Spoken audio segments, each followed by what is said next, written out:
O canal Aqui Tem História apresenta Gripe Espanhola, a maior pandemia da história humana. A gripe espanhola, também conhecida como gripe de 1918, foi uma vasta e mortal pandemia do vírus influenza, o H1N1, de janeiro de 1918 a dezembro de 1920, deixando um saldo de, no mínimo, 50 milhões de mortos.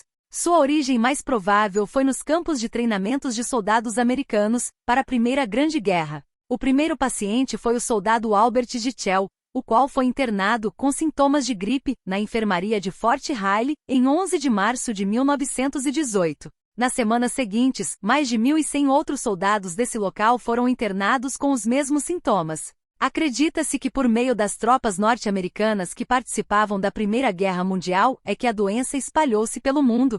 Ela se iniciou de uma mutação do vírus influenza. Os primeiros casos foram registrados nos Estados Unidos, então por que se chama gripe espanhola? O termo espanhola não faz referência à suposta origem da doença, mas sim ao fato de que foi a imprensa espanhola que divulgou a existência dela ao mundo. A explicação para isso tem relação direta com a Primeira Guerra Mundial. A Espanha, no entanto, não participava da guerra, e sua imprensa tinha liberdade para falar da doença. Isso fez com que a cobertura espanhola ficasse conhecida no mundo, e a pandemia passou a ser nomeada como gripe espanhola.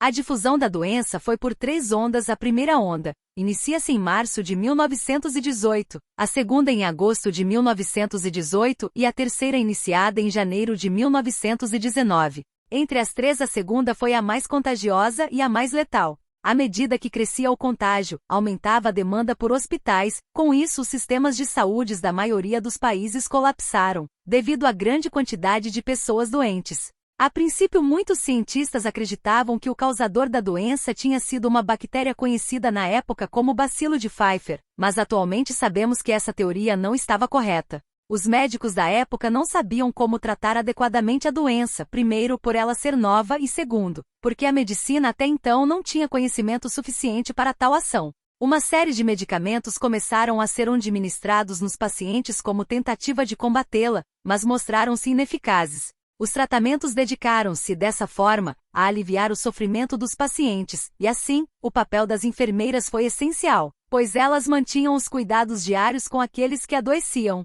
Isso forçou a tomada de medidas emergenciais, como a improvisação de hospitais e de leitos para atender as pessoas que adoeciam. Outro ponto é que os pacientes mais graves e que desenvolviam infecções sofriam consideravelmente, pois naquela época, não existiam antibióticos para realizar o tratamento deles.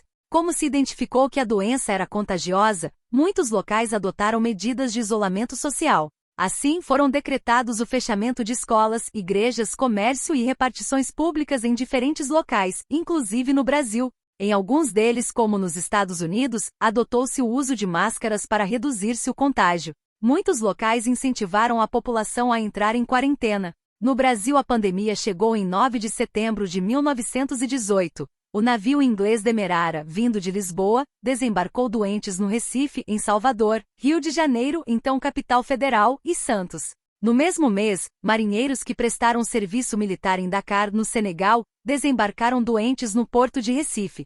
Em pouco mais de 2 semanas, surgiram outros focos em diversas cidades do Nordeste e em São Paulo. O presidente eleito em 1918, Rodrigues Alves, não assumiu porque faleceu vítima da gripe espanhola. A princípio, a imprensa brasileira não deu muita importância para o surto, mas à medida que a doença foi se espalhando, os desdobramentos do problema ganharam repercussão.